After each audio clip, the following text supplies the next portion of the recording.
这马桶实在是没法用了。一般马桶有4种故障，再看一下这个马桶占几种。第一，盖子碎了，里边也碎了。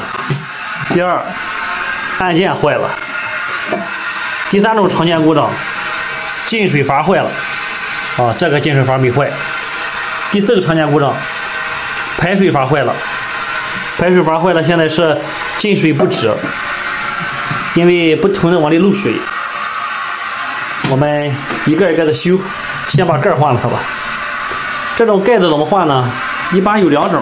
你看这一种吧，在底下这个地方有螺丝，这可以拆下来。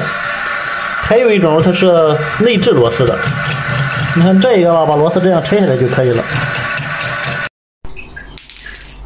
这就是固定马桶盖的，拆下来之后呢，这个盖就可以直接拿下来了，就是靠这个地方固定。我看一下怎么安装。这2种不太一样啊，你看这一种，然后我们看它这个固定的可以直接这样拿出来，这个就不行，这个从这地方拿不出来，就把它拆开。它带有2种组件包，一种是这个，这个是底下没有孔的，然后直接是内置的那种膨胀的。还有这一种，现在我们这一款呢用的是这一种。这一种怎么拆呢？这个地方有个按钮，往那边掰一下，掰一下呢，这个片儿就可以拿出来。这就是固定的底片，然后我们把它安装上。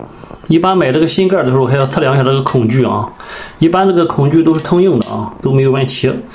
把这个底片放上，然后把这个东西也放上，这个东西，然后你看这个角度，这样来放。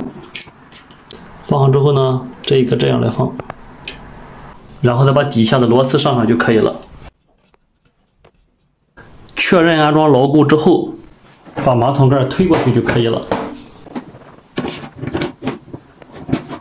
然后把这个地方关闭，看一下。好了，今天的盖子就修完了，剩下的再慢慢来，改天再修一个别的。